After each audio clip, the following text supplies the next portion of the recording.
Alors bienvenue, nous sommes ici au siège de l'UNESCO à Paris. Je suis Agnès Bardon du service de presse de l'UNESCO. Alors aujourd'hui au siège a lieu une conférence internationale qui s'intitule Sur la circulation des biens culturels et patrimoine en partage, quelle nouvelle perspective. Elle a été ouverte ce matin par la directrice générale de l'UNESCO, Audrey Azoulay, et par le président du Bénin, Monsieur Patrice Talon.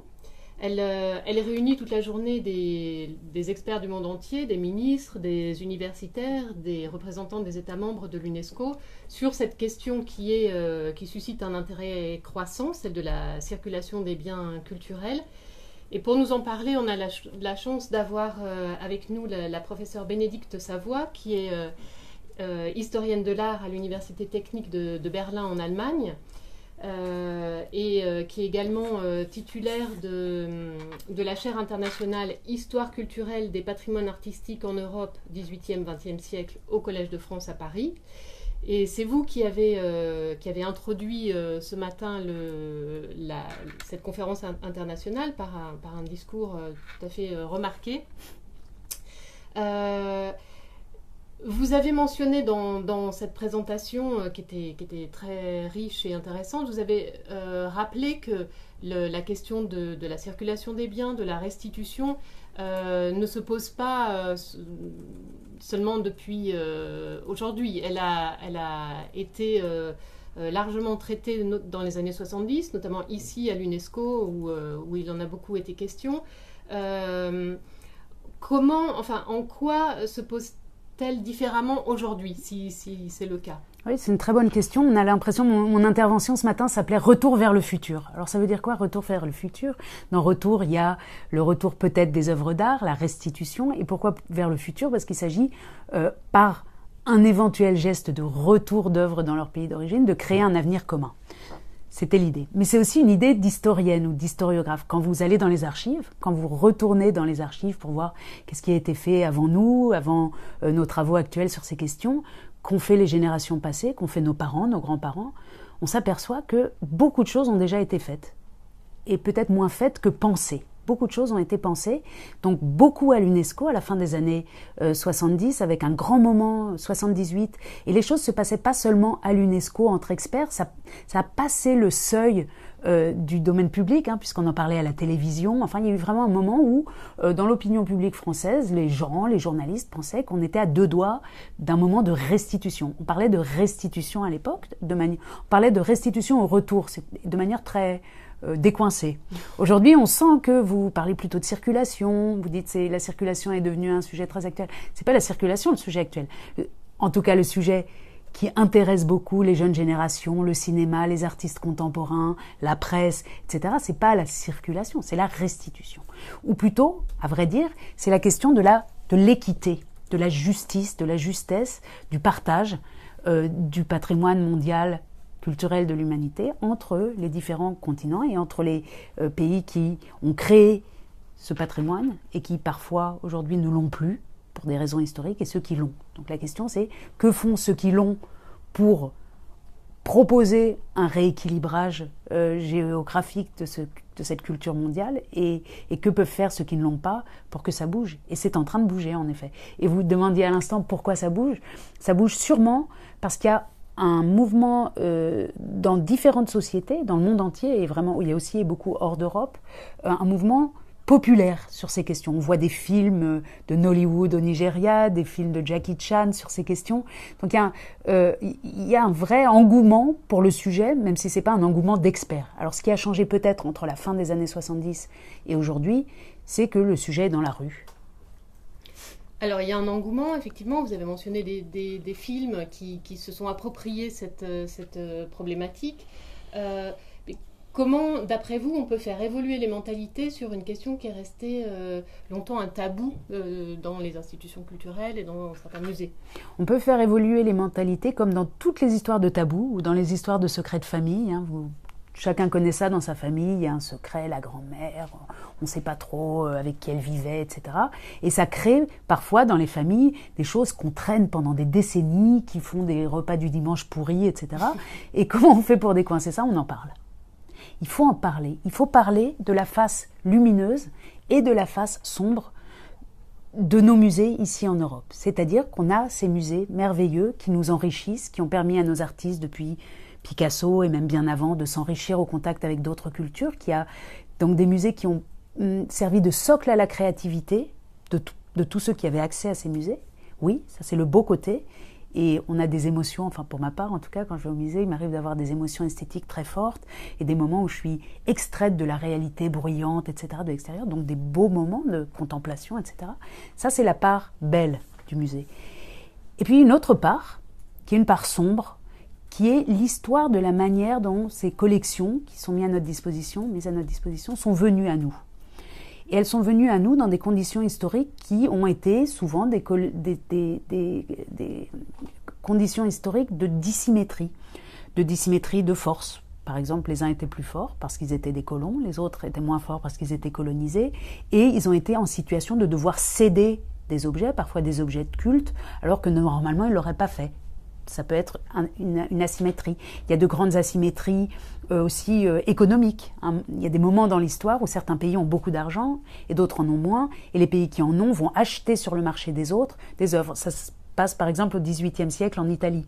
Vous savez, les Anglais, les Français et les cours allemandes vont acheter des œuvres d'art en Italie. Et dans les églises italiennes, et les moines et tout, qui ont fait 3 ou 4 mauvaises récoltes, vendent leurs Raphaël, leurs Corrège, qui se retrouvent aujourd'hui à Dresde, à Paris, à Londres, etc. Donc il y a des dissymétries de pouvoir économique, de savoir. Parfois, les uns savent mieux ce qu'ont les autres que ceux qui l'ont eux-mêmes. Par exemple, un bon exemple, c'est l'égyptologie. Au XIXe siècle, l'égyptologie française, britannique, allemande est très en avant. Évidemment, il n'y a pas d'égyptologie égyptienne. D'ailleurs, l'Égypte ne maîtrise pas ce qui est dans son sol politiquement. Et donc, elle est en situation aussi coloniale, même si ce n'est pas une colonie française, c'est la France qui décide de ce qui sort d'Égypte. En tout cas, les égyptologues étrangers qui arrivent en Égypte repèrent des choses qu'ils emportent parce qu'ils savent mieux. Parfois, ça se joue même entre les nations européennes. Nefertiti est un très bon exemple. C'est les Allemands qui l'ont trouvé, qui ont compris quelque chose. Ils ont demandé l'autorisation de la faire sortir aux Français qui décidaient à l'époque, avant la Première Guerre mondiale, de ce qu'on pouvait exporter ou non. Et les Français n'ont pas reconnu exactement la valeur de cet art un peu spécial d'Amarna, dont fait partie le buste de Nefertiti. Ils ont dit ok, ça peut partir. Et c'est seulement un peu après que les Français ont compris qu'ils avaient fait une erreur. Donc il y a des dissymétries, si vous voulez, aussi de savoir épistémologique. Et toutes ces dissymétries font que nos musées se sont constitués. Et ça ne veut pas dire que ces musées sont criminels ou que nous avons été des criminels, pas forcément. Mais ce qui est très très important, c'est qu'on le sache, qu'on ne pense pas que tous ces trésors réunis pour notre plaisir sont arrivés un jour en hélicoptère. Non, ils sont arrivés parfois parce qu'il y a eu une expédition punitive, comme ça a été le cas pour les objets originaires de l'actuel Bénin qui sont au musée du Quai Branly. Ils sont arrivés parce qu'il y a eu une expédition punitive à Benin City, dans l'actuel Nigeria, et les objets sont maintenant répartis dans le monde entier, en particulier à Londres, etc. Et ça, nos publics, les jeunes en particulier, je crois, veulent le savoir. Le savoir, pas pour se dire « Ah, l'Occident a été ignoble, on a maltraité les autres ». On n'est pas dans une logique de repentance, on est dans une logique de construire l'avenir ensemble. Et si on garde tout ça comme tabou, on n'y arrivera pas. Il faut en parler, il faut donc nous-mêmes qu'on comprenne ce qu'on a ici comme richesse et comment elles sont venues surtout, et puis qu'on écoute nos partenaires, et donc ceux qui sont les descendants des dépossédés ou ceux qui se considèrent comme les dépossédés, et qu'on se parle ensemble. Et de ce dialogue, de cette parole libérée, va surgir quelque chose de nouveau qu'on ne peut pas encore designer, on ne sait pas encore. Mais on est au début, si les choses avancent, si ça marche, on est au début d'une ère nouvelle et d'une ère d'amour commun. Enfin, c'est comme quand on se met en route pour une relation nouvelle, on ne sait pas comment ça va évoluer, mais on se fait confiance et on fait confiance dans le fait qu'au centre de tout ça, il y a des objets précieux, des témoignages de la créativité de l'humanité, et que c'est ces objets précieux qui sont au centre et qu'il faut faire attention à eux. C'est ça qui est important. Mais ce n'est pas ceux qui possèdent actuellement les œuvres qui sont les seuls capables de faire attention, bien au contraire. Et la garde partagée ou le retour des œuvres sont des possibilités tout à fait raisonnables aujourd'hui encore aussi. Et cette relation nouvelle que vous appelez de vos voeux, est-ce qu'elle peut passer aussi, est-ce qu'elle doit s'appuyer sur des exemples de réussite? Est-ce que vous avez en tête des exemples réussis de partage de patrimoine ou de restitution? Il y a toutes sortes d'exemples qui sont souvent des petits exemples. Et souvent, quand les choses se passent bien, en plus, on n'en parle peu. Alors là où ça se passe en général très bien, c'est dans le domaine américain avec les natives, c'est-à-dire les communautés dites indigènes qui ont trouvé des arrangements depuis une vingtaine d'années pour que les choses se passent mieux entre leur patrimoine matériel et la manière qu'ont les Occidentaux de les présenter dans des musées. Là, il y a une grande foule d'exemples.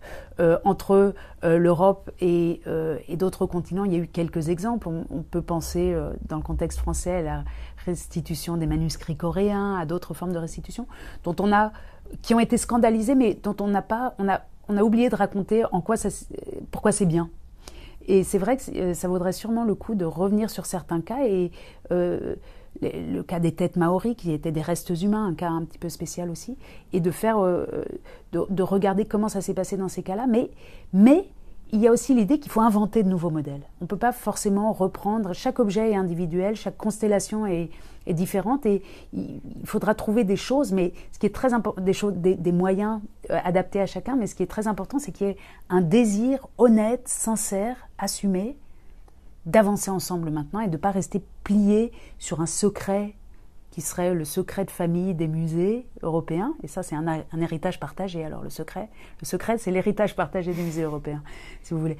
Mais voilà, il ne faut pas qu'on reste replié là-dessus, mais qu'on s'ouvre et qu'on dise, bah voilà, ça s'est produit comme ça, c'était pas nous. C'est pas nous qui avons donné ce message au monde il y a 150 ans.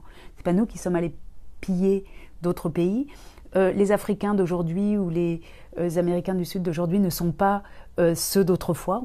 On a changé et on repart sur quelque chose de nouveau. On ouvre l'avenir, on ouvre un avenir commun. Et on espère que ça peut marcher. Et en tout cas, ça ne marchera pas si on ne l'essaye pas. Il faut tenter. Vous avez été chargé par le président de la République française, Emmanuel Macron, avec le professeur Felwine Sarr de l'université Gaston Berger de Saint-Louis au Sénégal, d'étudier les conditions de restitution aux pays africains d'œuvres d'art qui sont actuellement conservées dans des musées français. Est-ce que vous pouvez nous dire quelques mots de cette mission, en quoi elle consiste On est, Felwine Sarr et moi, en plein travail. On a commencé au mois de mars, on doit rendre notre rapport au mois de novembre, et on s'est donné pour principe, et ça aussi c'est une forme de nouvelle configuration, on s'est donné pour principe de ne parler qu'ensemble de cette question-là. C'est-à-dire que on travaille, on donnera nos résultats en novembre, mais quand on communique là-dessus, on le fait ensemble. Et comme Felwine n'est pas là, je préfère garder notre travail pour nous et continuer de croire beaucoup dans ce tandem et dans la force qu'on a à deux. Et moi-même, je vis à Berlin. Je suis française, mais je vis à Berlin depuis 25 ans. Felwine Sarr est sénégalais, mais il parle pour toute l'Afrique. Et en quelque sorte, on est l'un et l'autre des représentants de nos continents, et c'est très important pour nous de toujours parler ensemble et de travailler ensemble et de voyager ensemble quand on fait des voyages en ce moment. Et c'est pourquoi je vous demanderai pardon de ne pas vous répondre. C'est une communication partagée, donc. Absolument. Vous avez commencé à l'esquisser un petit peu dans votre réponse tout à l'heure. Si vous envisagez l'avenir de la question des restitutions, est-ce qu'il y a des pistes qui se dégagent? Est-ce qu'on peut déjà sentir des choses qui se passent et des mouvements qui s'opèrent qui peuvent laisser présager de ce qui va se passer dans les années qui viennent? Les choses bougent beaucoup et elles bougent bien.